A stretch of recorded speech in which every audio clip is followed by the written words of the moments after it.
تحت الأرض. قارنت المياه اللي تم اكتشافها ببحيرة بايكال الشهيرة. مياه البحيرات تحت الأرض في ليبيا توازي في خواصها مياه البايكال.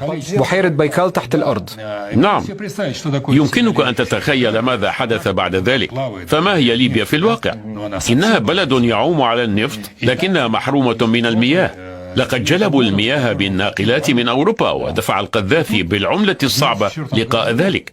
وفجأة يعلن القذافي عن بناء خط لنقل المياه، وبالفعل يجلب المياه إلى مدن البلد وتنساب من الصنابير في كل بيت.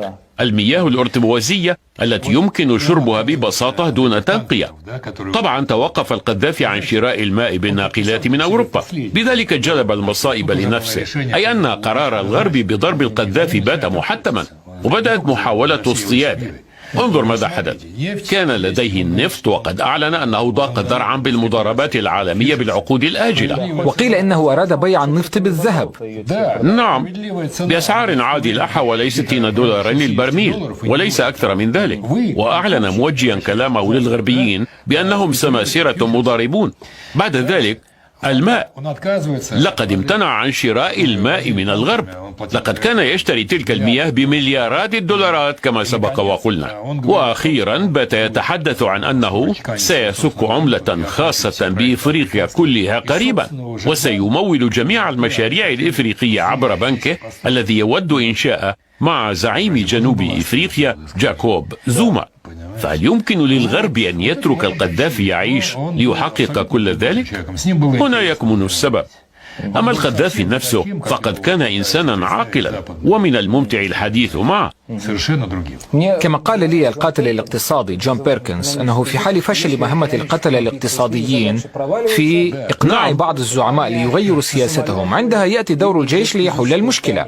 على مبدأ عندك نفط، إذا نحن قادمون إليك. نعم، هكذا تقريبا. اليوم هذا واضح للعيان تماما، لأنه عندما تهدد كوريا الشمالية مثلا أمريكا بالتدمير بالسلاح النووي، وهي أقرب إلى أمريكا من العراق ب3 مرات، ناهيك عن أن صدام حسين لم يكن لديه أي سلاح نووي كما تبين لاحقا. ومع ذلك لم يعر الأمريكيون أهمية للتهديد الكوري، بينما قاموا بتدمير العراق بتهمة باطلة، وأزهقت أرواح مئات الآلاف من السكان المسالمين في العراق. صحيح؟ إنها سياسة ماكرة ورغبة واضحة للهيمنة على الجميع في العالم. نعم، والسيطرة على الموارد طبعا، وعلى الموارد في المقام الأول. أنك تضع نفط ليبيا كما أفهم إلى جانب موضوع المياه كأهم البواعث للإطاحة بالقذافي وقتله. الماء والنفط وإنشاء بنكه الخاص. لقد أعلن القذافي مرارا أن عصر الدولار سينتهي أجلا أم عاجلا، وأنه مجرد فقاعة. صحيح تماما، فقاعة ستنفجر قريبا. وقال أنه من الضروري للجميع العودة إلى معيار الذهب، أي أنه كان من أولئك القادة الذين دعوا إلى تسريع عملية العودة إلى معيار الذهب بحيث يغدو وحدة التعامل المالي الرئيسية. كان القذافي مفكرا، وإن كنا سنتحدث عن ذلك فإنه طور وفق نهجه ثورة الفاتح نفسها، والتي لا يفهمونها بشكل صحيح. فبعد أن رفضوا طلبه في الوحدة مع مصر، فكر جديا بطرق تطوير بلده، وبدأ بقراءة كتب منظرين ميخائيل باكونين والثوريين الآخرين. كان من المؤمنين بنظرية المؤامرة في السلطة. نعم، هذا صحيح. كان إنسانا واقعيا، ولكنه كان خارجا على المنظومة السياسية المتعارف عليها دوليا، والتي كانت مرتبطة بممثلين النخب التي تدير اقتصاديات العالم من خلال الشركات الكبرى. إنه كان خارجا على المألوف، وهذا ما قضى عليه عمليا. هكذا تحديدا. مش بس مصر، احنا كدول هو المنطقة العربية كلها يا أستاذ إبراهيم. احنا دول الخليج مثلا، دول الخليج عندها الرسمي بس فوق 3 تريليون دولار استثمارات في أمريكا بس. أوكي، أنا هقول لك بقى على حاجة، يعني معلش أنا بدخلك الموضوع بس هم مترابطين، هو مش موضوعنا الأساسي. هقول لك على لعبة جميلة قوي.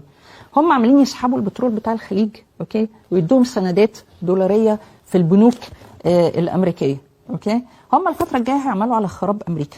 ماشي. وعلى فكرة أمريكا من سنة 75، وده تبع معاهدة واتكلم فيها كيسنجر، بتطبع دولارات من غير رصيد ذهب. أوكي. طب تخيل حضرتك دلوقتي لما هتيجي امريكا هم هيخربوا امريكا والدولار هيقع بالكامل، يعني انت خلاص مع السلامه. فاهمني؟ اللي معاهم دي حقيقه على فكره، وحقيقه لها ديتيلز كتير ممكن اي حد يعني ممكن نفتح فيها حاجات كتير. طب انا اضيف لك حاجه على ديت. احنا الازمه الاقتصاديه الاولانيه في اول عهد اوباما 2 تريليون دولار اتاخدوا من الدول اللي بتوع البترول. ايوه عشان خدوهم كده. ايوه خلاص. أيوة. خدت بالك حضرتك؟ ده غير بقى الاموال الثوريه الليبيه اللي كان العقيد معمر شايلها عشان كان بصدد ان هو يصك عمله ذهب، وده كان من احد اسباب قتله. اوكي، ده كان من اهم اسباب قتله اصلا. هو كان شايل اصلا مليارات، والمليارات دي كانت محتفظه بيها طبقه معينه على سبيل السريه، لان هو كان بصدد ان هو يصك عمله ذهب. والموضوع ده كان هيعمل مشكله كبيره قوي، لان هو كان عايز بعد كده، طبعا هو بصرف النظر ان هو اسلوبه كان عامل ازاي ولا كذا ولا كذا، لكن هو كان له برضه بعض حاجات الناس مش عارفاها، والحاجات دي كانت ايجابيه. اوكي.